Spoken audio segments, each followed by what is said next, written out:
I'm John Aaron. I work for the city of Bloomington. I was the administrator for this program for, I have no idea how many years now, but we do have a little bit of changeover here, and now I'll have Dean McNeil here. He will be running the time of sale program from here on out for a while. It's always an assigned position to one of us within the city.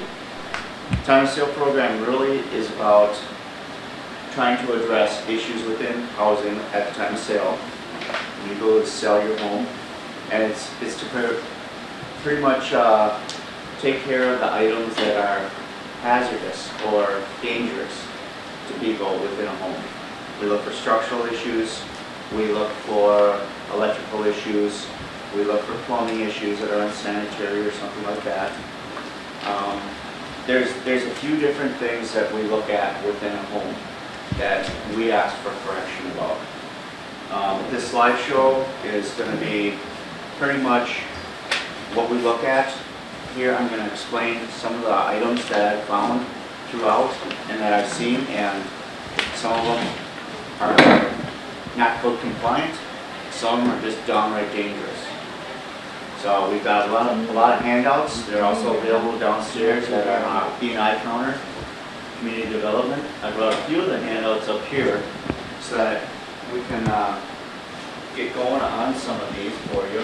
These are, most of the handouts here will tell you about the most common questions that people ask for time of sale. This is about wells, the state requirement for wells if you've got a well in your house, the requirement for sealing it or keeping it in service. This here form tells you everything about what we look at for time of sale, tells you what type of hazards we kind of call out. This is the form that the report would show up on, not always in this fashion, but similar. And carbon monoxide, this is an information manual on the requirement for carbon monoxide. We don't enforce it with time of sale because it's not in our building code under our time of sale at all. But it is required in homes, and this is what your buyers and your home inspectors are always going to push for you to do. So with that, I kind of say, you know, it doesn't cost a lot to throw in carbon monoxide detector, but it saves a lot of hassle at the end. So it's kind of fight your battles. Which ones do you win? Which ones do you want to fight? Which ones do you want to go with and let them take on? So start out here with another handout that we've got. This is about smoke detectors, locations where they're supposed to be. We got a mock-up here of a 2-story where you got the basement, main level, and upstairs. So this is the placement. The black dots show the placement of smoke detectors. So right in there. You're always supposed to have one in every bedroom, one on the level, which would be the hall. Downstairs, you don't have bedrooms, so you got one on that level. Basement, one on that level. If there's bedrooms on any of the other levels, you got to put a smoke detector in bedrooms. So it also tells you about where the best locations to install them are, and the handout also has a lot more information besides what's just posted on this right front. Carbon monoxide, again, I don't enforce it on time of sale, but buyers, inspectors, and potential buyers do. They look for it, they want it in. So be proactive. If you don't want to deal with that, I would just put them in. It's always up to you though. Where are they supposed to be? Carbon monoxide, the state requirement is you got to have one within 10 feet of any bedroom. You can put them in each bedroom if you want to, but you're supposed to have one within 10 feet of the bedrooms. They also want one down in the basement near your furnace area, but that's not really a requirement at this point. It was the one within the 10 feet of the bedroom.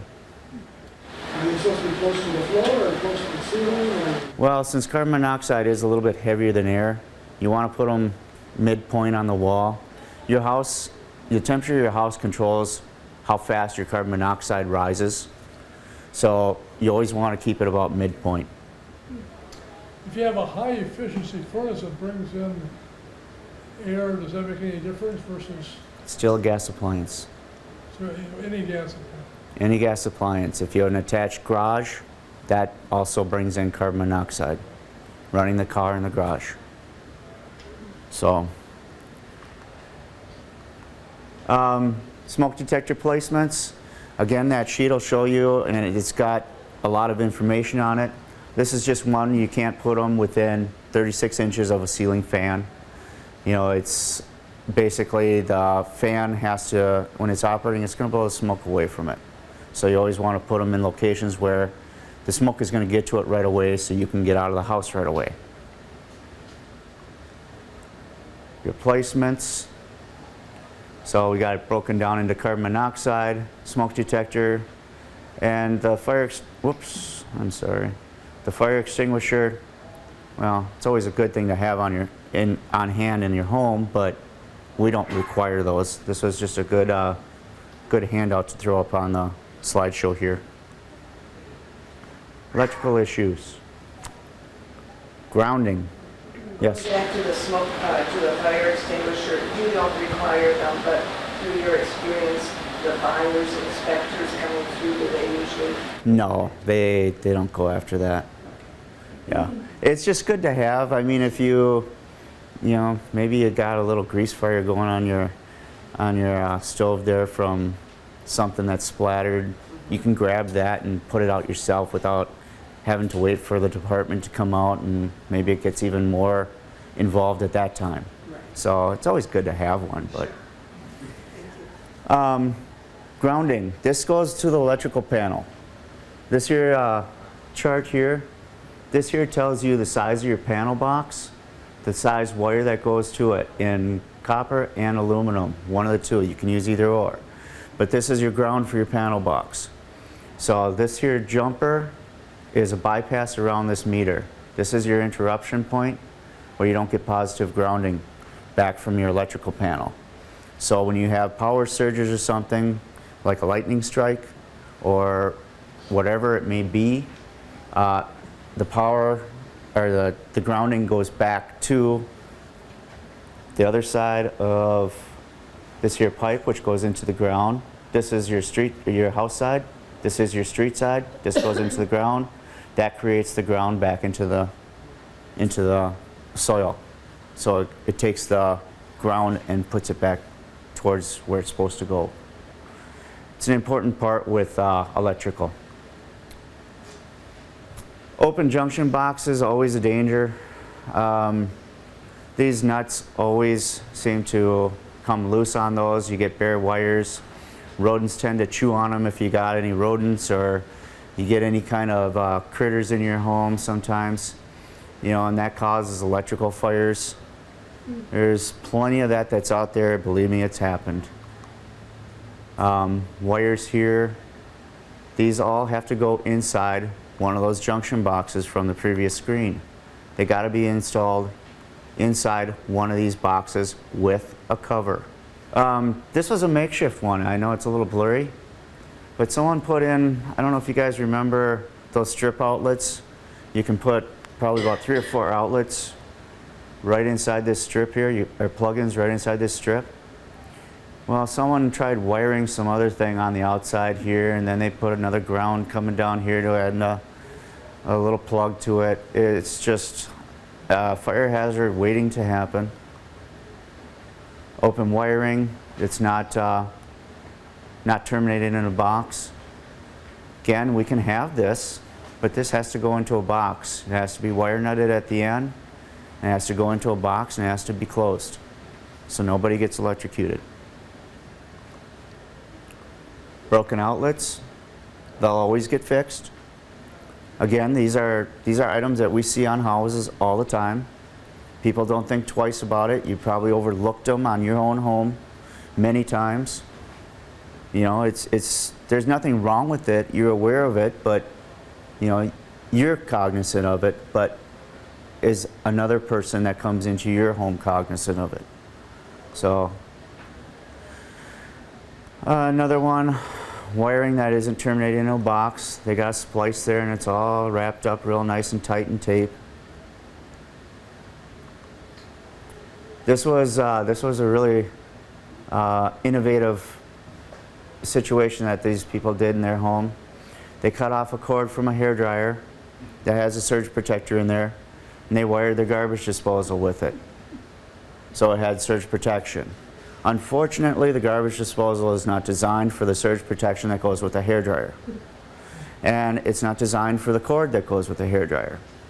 So there's good intentions, there's also wrong innovations here.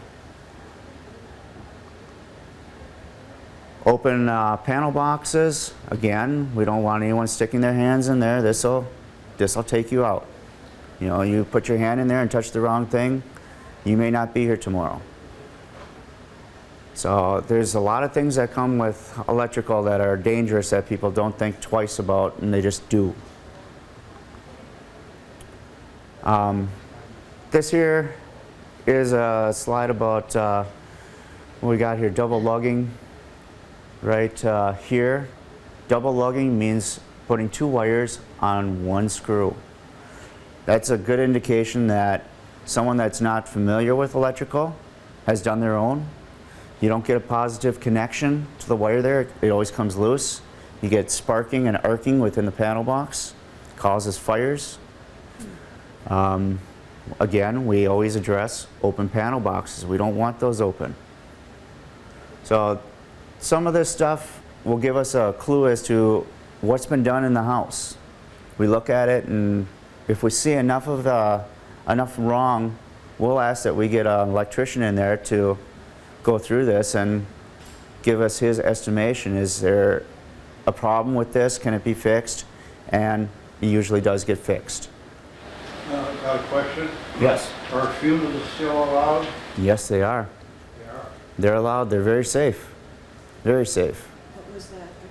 Fuses allowed. Oh, fuses. Yeah, you can use fuses. You know, the old panel boxes that are around, they're still compliant. You can still use them. You don't have to change them. They just have to be in working fashion. Yes, sir. I had an electrician tell me that a fuse is safer than a breaker switch. And when I had fuses, I had no problems. I used to just put in new fuses because I've got a lot of power equipment for woodworking and stuff. And then they come out, and then I had my system upgraded to breakers because I was going to sell the house. And since then, I've had defective breakers. That's where I was going to go. I had some of them that arc and burn the whole side. Yeah. Fuses are a no-nonsense thing. When they go, they go. You don't get any power afterwards. They blow. They're just done. Breakers, you can have breakers that are defective. They'll keep tripping. Maybe they'll short out. You keep resetting them. Yeah, you can have them, but for the most part, breakers are very safe today. You know, they've fixed the problems that go with breakers, but there's just like anything else. It's man-made. There's always going to be some failure with some type of product. So I mean, fuses are great. They can blow too right away. Maybe you've got too much load on that if you keep, you know, tripping a breaker or blowing a fuse. You may have too much load on that circuit. Yeah, I realize that it's a sock, you know, when it starts Yeah. up. But so can you sell a house? Is there people that actually want you to upgrade to breakers and insurance companies, or? My answer to that is yes, there is people. But you know, you don't have to do that. As long as your system is intact, works properly, and you don't have any issues with it, like what I'm pointing out up here, it's fine. You know, but there's always going to be people out there that are going to say, oh, that's old. We want a new box in here. We want breakers. We want to be able to flip that switch and put it back. You're always going to have that. That's your choice. You guys can make that decision. Yes? Could it be possible my house isn't grounded properly? I sit kind of high on a hill, and I've been hit with lightning many times. And when I've been hit, For instance, the toaster started on fire. I was in the kitchen, I saw it pop, and then it started on fire, and the computers get blown out, the TV gets blown out. Is that a problem with how it's grounded, or just It bad could luck? be, without looking at it at this point, Okay. I can't really say for sure. But yeah, it could be. I mean, nowadays they do require that all electronics and stuff be put on surge protection to protect the electronics. Okay. So you get those little strips and you put them on those. But with lightning, that's really a tough call. Lightning is lightning. It will do what it has to do, what Mother Okay. Nature intended it to do. All right. So this one was an awesome example of the wrong system. This here was a 60 amp service that comes into the house. I can tell by the size of this here conduit that goes up for the mast. This was the panel that went into the house. This panel box was rated for 100 amps.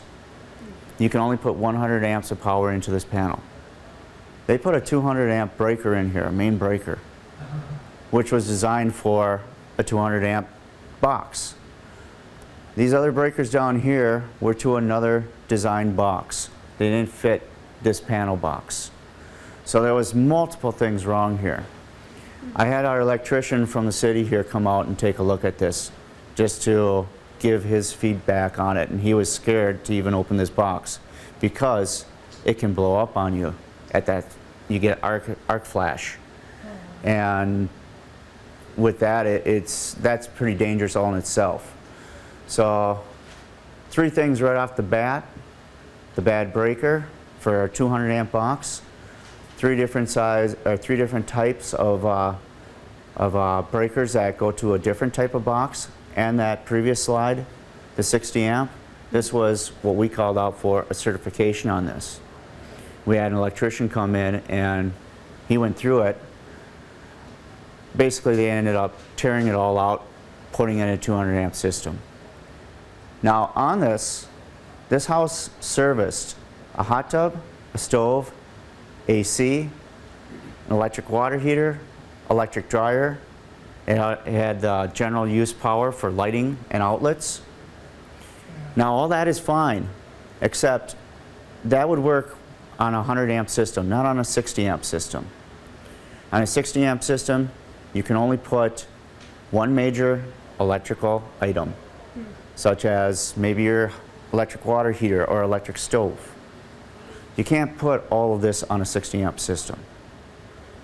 So this house was just waiting for problems to happen. And luck of the draw, maybe these guys were cognizant. They didn't start up the equipment all at the same time. They didn't use certain things at the same time. They knew not to do that. It lasted for a few years before someone caught it and got it corrected. Extension cords. Again, City of Bloomington does not allow extension cords to permanently installed electrical devices. If it's installed, you're going to have an outlet to it. So we don't, garages are probably our biggest thing. We always see an electrical cord running across the rafters, going to the outlet on the wall and plugged in there. We're going to ask for an outlet to be put in there. You're going to get a permit. You're going to get an electrician out there. Maybe I'll get an outlet put in by you or by the electrician. Yes? If you have a shop light in your garage, the cord on that has to be within reach of an outlet. You couldn't use an extension for Right, like a shop light. right. So each appliance comes with a length of cord. Usually they're 6 feet. So some of these older openers have maybe a 3-foot cord. There'll be an outlet within reach of it. That's going to be the requirement, just so that it's direct plug-in, no cords. Extension cords really are rated for only 90 days of temporary use. After that, you're supposed to throw an extension cord out. So, famous plumbing. These are atmospheric breakers.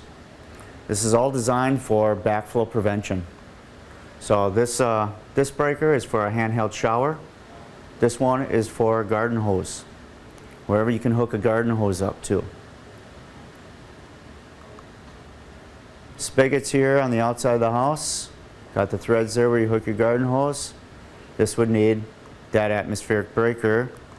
Whoops. Right there. That's the breaker you put on there.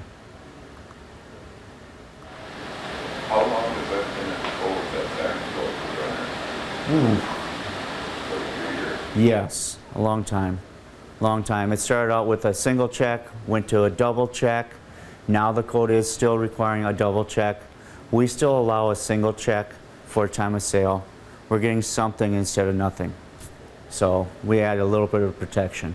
Has Minneapolis went away from those things? Yeah. How many went away from those things? Well, Because they cause a lot of problems, the leak and it's not those that cause the problems. It's that people don't understand how to winterize their pipes and to take those things off in winter and put them back on in summer after the pipes are going to be, when the pipes are going to be used. So it's really that just people just don't pay attention to how you're supposed to maintain all this stuff. Again, it's not those that really cause the leaks or burst piping. It's just not winterizing your pipes. I don't know why Minneapolis went away from it. That's their choice. We choose not to. It's part of our choice. So the atmospheric breaker is supposed to be taken off? Technically, in wintertime, you're supposed to take them off. You're supposed to purge the line, let all the water out. Then you can screw the breaker back on and leave it. You don't have any water in the line. You're not going to have any pipe freezing or anything else. So, yeah, that's the way you do it. Yes? Would you show that previously? Oops. There, this one? Okay. So this is an exterior. See this here nut? Yeah. That's just a set nut. It keeps it so that when you hook your hose on it, when you tighten that nut onto your spigot, so it doesn't keep spinning when you tighten your hose on it. You're supposed to be able to undo that. Take it off, drain your line, then you can put it back on, tighten the nut, and you're done. Summertime or springtime, turn your water back on, flush the air out of the line, and you're done. they used to come with a screw, you take it out, it breaks off. Well, yeah, you can break them off. You can do that. You can put them on for inside your homes too. They were designed to break off. Yes, they are. But on exterior, the manufacturer, if you go into their requirements, manufacturer doesn't want you to break it off on the exterior. They don't want that. They want you to be able to take it off, empty your line, put it back on, wait for spring, turn it back on, and you're done. So if you have the sill cocks that are 18 inches, Some have built in. do you have to still bleach your system when you have those on? Some of those Silcocks have a bleeder inside the house, and they've got automatically built-in backflow prevention to them. So those, you wouldn't need this device here with those type of Silcocks.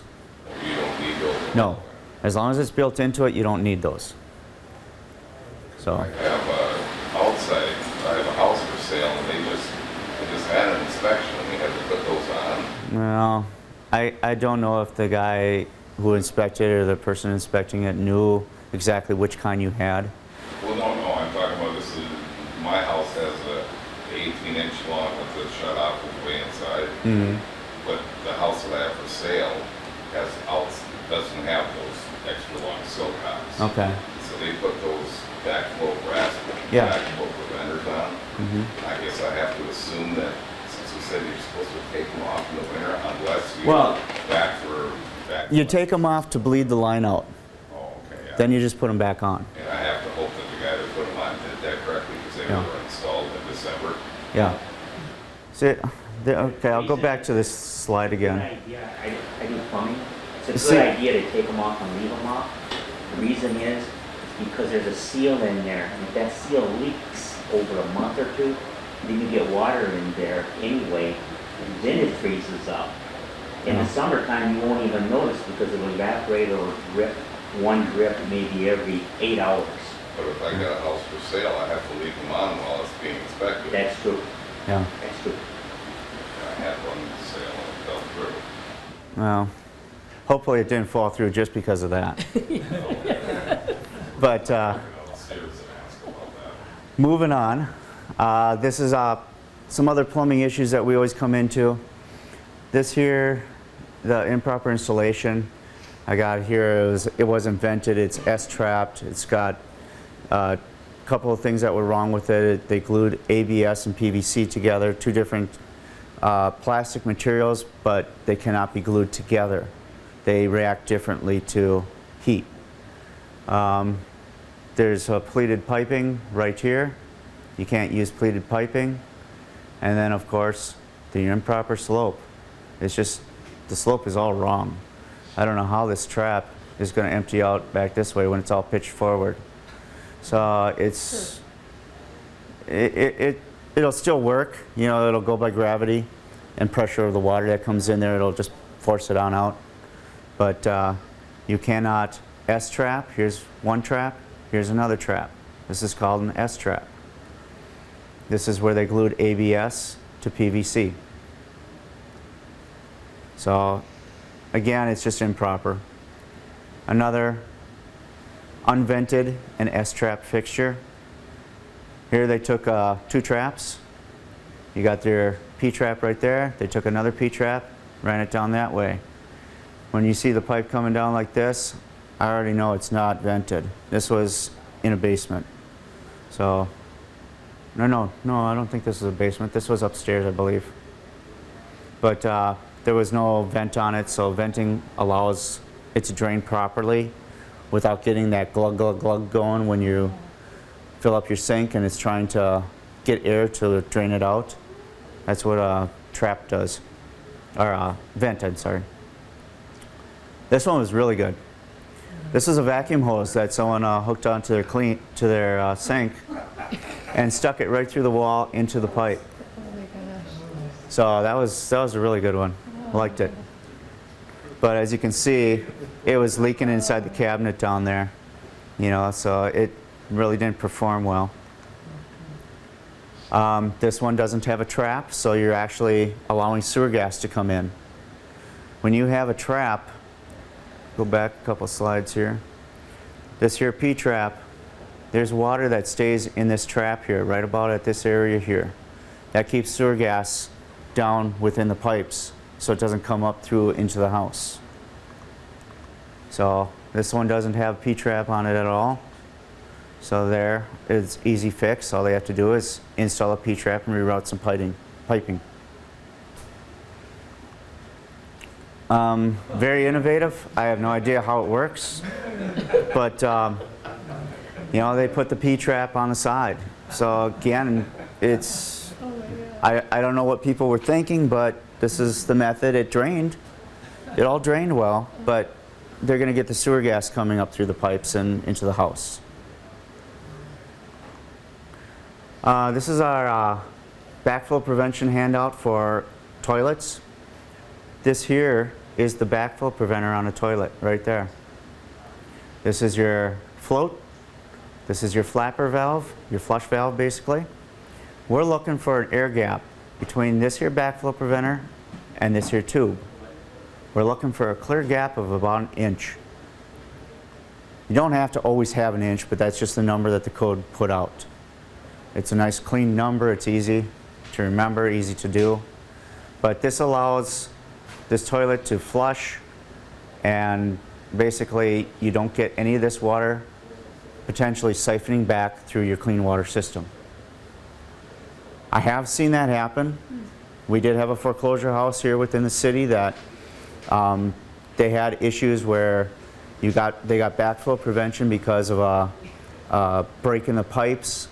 The difference between the pressure and, well, there was no pressure at the time, I should say. They didn't have water pressure, so it allowed this here valve was down below this valve here. So it was sucking in water within this tank. The only reason I could tell is because they had the blue teddy bowl in there. And when I turned the shower on, blue water came out. Oh, no. So, I mean, it's it happens. People aren't cognizant of it. This is an old style. Here's your backflow preventer at the bottom. It's not doing any good when it's at the bottom of the tank. It needs to be up here. So, sorry some of these pictures are a little crude and ugly, but they work for our slides. Those have to be replaced and sell. Yeah, they'll take those out and put in the proper ones in there. They do sell all those products at all your big box stores, wherever you can find them. They still sell all those products, but you can't use some of those products. So you got to be aware of what you buy.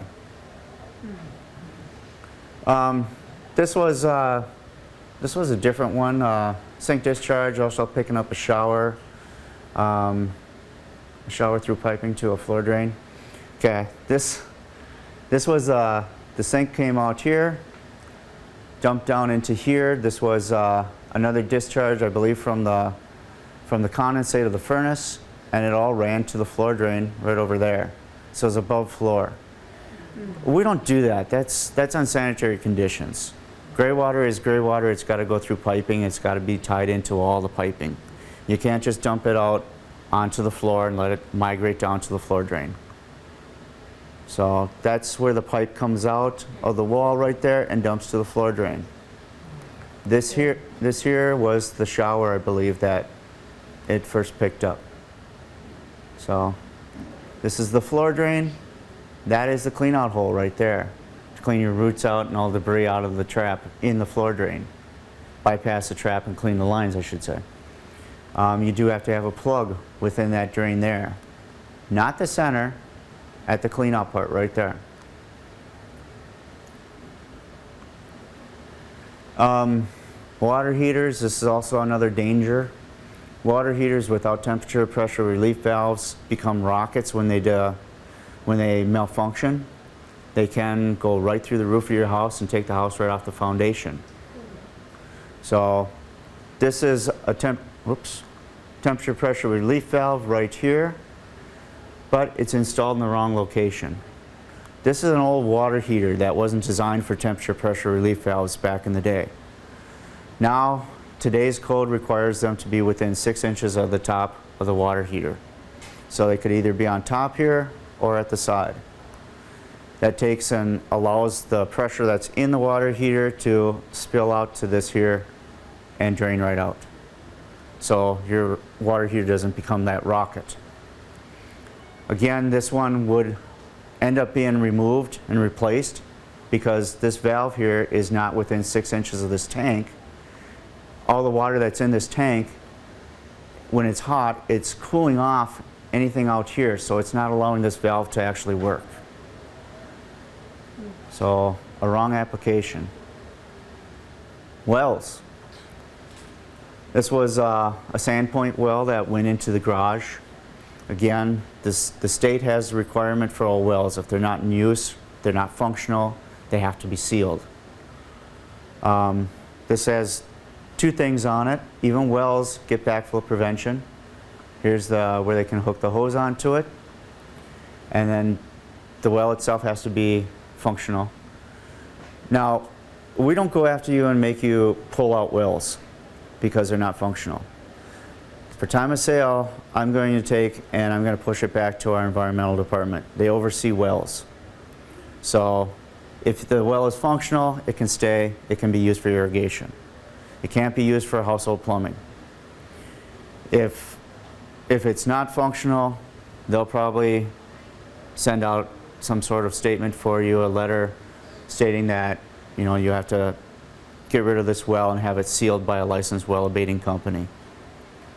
So again, it's present in this city. It's not a huge issue that we go after at time of sale. This is also another well. Here's the old pump right here. It's hooked up. Here's your pressure tank. It's not in use. It hasn't been used for 30 years. It's all going to be seized up. It's not going to be functional. They're going to end up getting that well taken out. Moving on to gas connectors. These are appliance connectors that go to all your equipment, which you have in your house, your stove, your washer, or not washer, your dryer. maybe even sometimes a water heater. But these are aftermarket adapters that you can buy for installation of those appliances. They all have to be stainless steel nowadays. They used to have some out there that were put out by Brass Craft. They were brass. Too soft a material, so when you moved it in and out, these hoses are designed for movement, so you could move your appliance in, clean behind there, move it back. They're too soft, they broke. We're getting rid of those things out of the houses. We're putting in the ones that are approved for today. You can't use the old style ones, you have to use newer ones. They don't even sell the old ones anymore. Yes? Is the length critical? Because I Well, yes. request like a 5-footer or something so they can pull the appliance out. Yeah, I mean, they come in, I think they come in 1 foot, they come in, I think they come in 6-inch, 1 foot, 3 foot, and 6 foot. So yes, length is critical, depending on the situation. What I'm asking is, do you have any specifications saying you maximum 3-foot length? No, Some of the cities do. no. You just can't hook 2 of these together. They're only to be hooked 1 at a time. 1 to an appliance, not 2 to appliance. If you're hooking 2 of them to an appliance, you obviously need the longer one. So, Aren't the brass ones grandfathered yet? not anymore. They're not listed anymore, which means when they're not listed, they haven't gone through a testing facility, or they've lost their listing and they're not approved for use anymore. So no, we get them taken out. This is our stainless steel gas connector. Right there.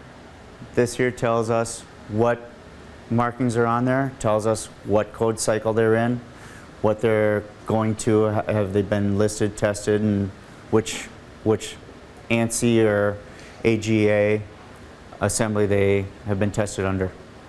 We've got a question here. Is copper tubing allowed from the source? Yes. To the water heater? Yes, you can always use copper tubing. You can always use black cast. They've got the cast iron piping. Those are gas appliances, are gas piping for gas appliances. They also have galvanized too that you can use. Did I get this right? You say that copper tubing is not allowed? It is allowed. It is allowed. Yep, it is allowed. This is one of the old ones. This is this connector here is the Brass Craft. It's the old one. There is a little ring that goes around this thing. That's their key to finding these out. They're the old style. This one will get taken out. Open gas line. We always make sure our gas is always capped off when not in use. Not just the shutoff valve, but there's going to be a cap on there in case that shutoff valve has a little bit of a leak going to it. Getting into venting. This was a plumbing vent, mechanical vent going to the plumbing system, tied in with, I call it a slinky. It's kind of the pleated line. And then they tied in some other pleated going to your bath fans. They tied them all together and put it out one piece through the roof. You can't do that. When we see something like this, you're gonna fix it and put it in properly. This is an awesome picture of a furnace that was installed in the garage. They stacked it on a couple of cinder blocks here. And you know, of course, you got the gas piping coming down. This thing, you could wiggle it. It wasn't attached to the wall, it wasn't fastened in any way. It was just sitting on top of there. So if it got wiggled, it fell down. So again, it's improper installation and not right. We're going to get it fixed. Moving to structural issues. This was a deck supported on a masonry wall, or I should say a retaining wall that was made out of masonry block. You can see the crack down here. They put a couple of standoffs on this thing, and they put their post on it, all holding on a wall that was already failing. So if the wall fails, the deck's going to fail. So we get stuff like that fixed. This is your basement wall. Structural damage, when I see a crack like this coming down, I can see the outside right through this wall. This means that there's been a lot of pressure on the wall. We're going to make sure this wall gets repaired again because this was a structural wall to the house. So this wall is going to get repaired, rebraced. You'll be fine with it. What do we got here? Sump pumps. Oh yeah, another issue that's always been run. A lot of people don't like to run their sumps to the outside. They'll try to run them to their floor drain, or they dump them into their laundry tub. Again, this is something I do not follow through with time of sale, but we put it back to our utilities department because that goes back to with them how much water gets recycled through our pipes, how much gets reconditioned. So our utilities takes care of that. But eventually these will go out and they'll be plumbed to the outside. Basically, if you've got a sump pump that's draining to your floor drain or dumping back into your laundry tub, be cognizant of it now and just be proactive and have it drain to the exterior. Any other questions? At what point in the sale process do you come in? Well, when your house is first listed, when you list your house or you're thinking of listing your house, technically by our city code, you're supposed to have a time of sale evaluation prior to putting that house up for sale. So your realtor should be aware of that, and he should be also prompting you for that. So does the realtor schedule or is the homeowner? He's always going to put it back on you. So it's up to you to schedule it, get it taken care of. You'll get that report. You can list the house. Any corrections, those only have to be done prior to the sale of the house. So before you go to closing. What's the fee? The city is at 195? 190. 190? We're at 190. Privates, they make their own prices. I couldn't tell you. Yeah, but do they know code? The city code? They're licensed through us, that they're aware and they're knowledgeable about all these things. I don't know what each inspector knows. Some of them are very good. Some of them know the bare minimum. So it's kind of luck of the draw. You were next, sorry. Yes, my father has a house that was built in Bloomington in 1960. Mm-hmm. It has on the main floor a bathroom that does not have a vent. No vent at all in the bathroom. If you come in and do the inspection, what will you do? When you sell the house without a vent, is it grandfathered in? Yes, I mean, it's still going to drain. It's just going to drain hard. Oh, when I say vent, I mean ceiling. Oh, exhaust fan? Yes. Depends. You don't, does he have a window in there that opens? Yes. But in the wintertime when it's 20 below. I know. I know that one. There's no mold, and this is a... No, that is code compliant. That is code compliant. It is code compliant? Yes. Okay. You don't have to have a ceiling fan vent system in your bathroom as long as we've got an openable window. Okay.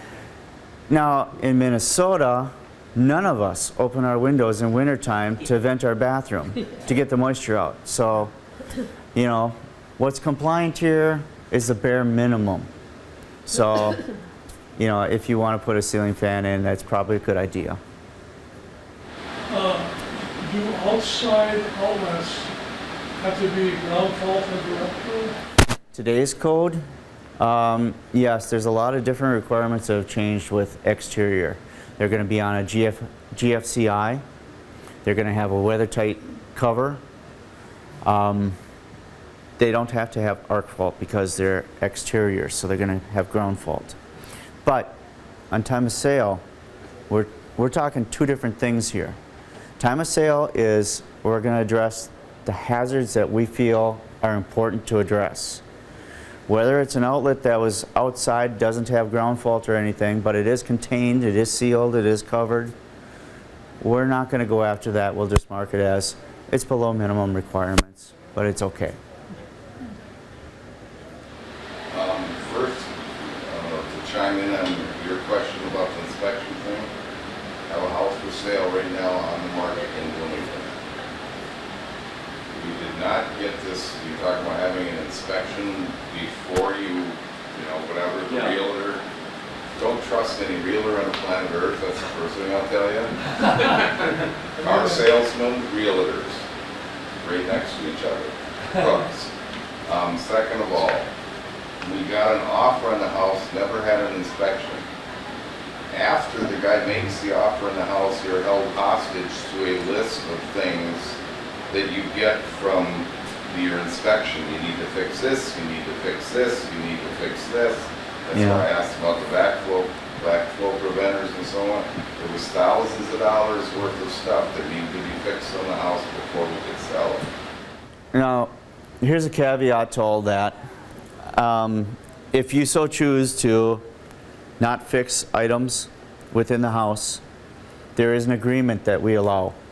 It's called a hazard agreement The city, with the city, that you're going to sign off and say, I can't afford, or I'm not going to fix these items. Maybe I live out of state, I can't get back here. Okay? That buyer is going to come in and assume the hazards then. We'll deal with him directly on fixing those items within a certain time period of him taking occupancy of the house, and we'll deal directly with him on that, or her, whoever it may be. how do you find out if I was not told what? That's your realtor. See, all that goes back to closing. Your closing company is obligated by their requirements to follow city codes. So all of that kind of intertwines together, and it comes back to the realtor and the closer, who has to inform you on what needs to be done.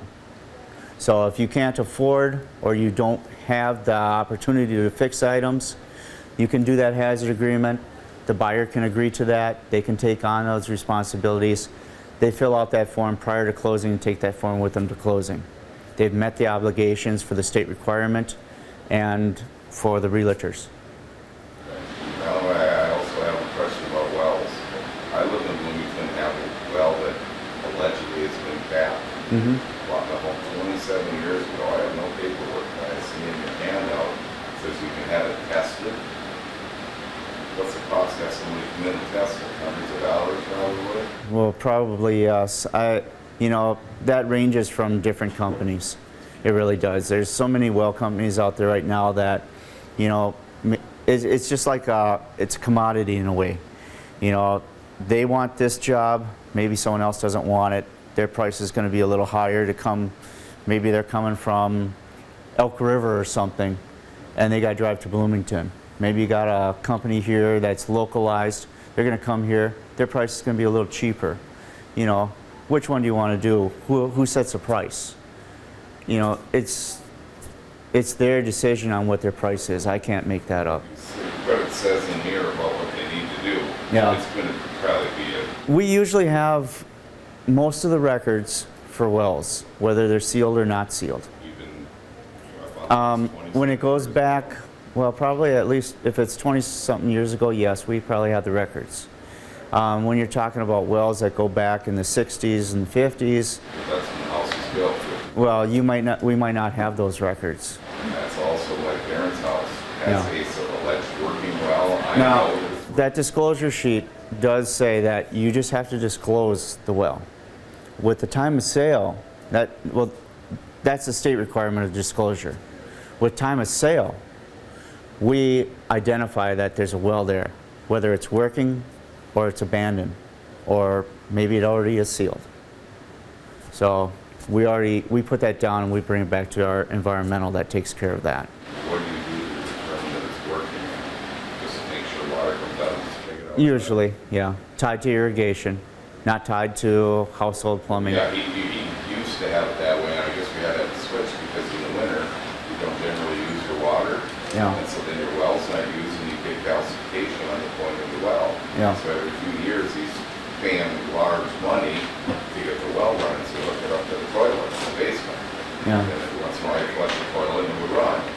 And he never had that problem, but now you can't do that anymore. No. So if you're trying to keep your well running, you gotta run your water in the winter or your well's gonna plug up. Exactly. Yeah. There's a lot of those ifs, ands, or buts out there. Yes. Question, where is this located? I'd like to do this spillage test for the carbon monoxide. Is that inside the house? Is it on the roof? I don't know. This is your draft hood. And where is that found? Well, that's an older style furnace. They're still in place. I mean, you can still have atmospheric vented furnaces.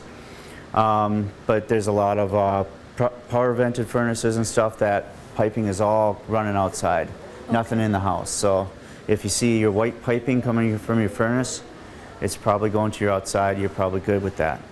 Okay. But your spillage test comes from like a water heater. It's got a little Oh, I've seen bell that. on that. Yeah, That's where that is on that. okay. The furnace may have the same thing up there. Boilers usually have that. I think that's a picture of a boiler right there, from a boiler. Okay, thanks. Got time for a couple more questions, and then they're going to take this room over. So, you were. So you have a pre-inspection done by somebody who is licensed by the city? You have a time of sale. I'm not calling it a pre-inspection, but it's a time of sale inspection. It tells you what it is. Yes. And then you still have to have a city inspector come out If there's anything wrong. at point of sale. No, the time of sale is where you can either use from our list of independents or from the city. You can have one of us come out and do the inspection. If there's corrections, we come back a second time to view the corrections. Your buyer's inspection is a whole nother story. We don't get involved in that. But somebody from the city doesn't necessarily have to come out as long as this person is licensed. Licensed with the city. Unless there's hazards, we come back and do the re-inspection of the hazards. If there were hazards found in there. So that, I guess that's what I mean. So you might need. Couple of questions. We only got a few minutes left, so. Real quickly, probably Andy would speak to this kind of the individual differences, but the buyer and buyer will want to have their own inspection done. Yeah. Is there any general thing that you see whereby those private inspections are more detailed, that there's a lot of variance between what they're looking at versus what the city expects? No, not really. Well, we're talking apples to oranges when it comes to the time of sale inspection versus the private home inspection when they come in and do that for the buyer. Apples to oranges there. They have a lot more time to do the inspection. They spend a lot more time testing things like appliances and stuff, whether your dishwasher runs, whether your microwave or oven is working properly. We don't view stuff like that. We don't really care about that. We know that when you are going to sell your home, you're going to sell it with what you got in there already. People that come in to buy the home, they're going to come in, and if they don't like the color of your carpet or the color of your appliances or their older appliances, they're going to change that stuff out. We know that. So, I mean, you're going to have, we don't get into cosmetics. So whether the house is, you know, the carpet's worn out, the floors are really tattered or bad or whatever, or it's really the paint needs updating or wallpaper is peeling, we don't care about that. That'll all get fixed. We don't care about whether the appliances may be malfunctioning or maybe one burner isn't working on the stove. They'll probably take that stove out, recycle it, and put in a new stove. We're worried about the bones of the house. What about windows? You don't, that's not part of the structure. We address windows only in the fact of we tell how it is, the shape of the windows. But no, we try not to get into that. Thank you. You're welcome. Thank you.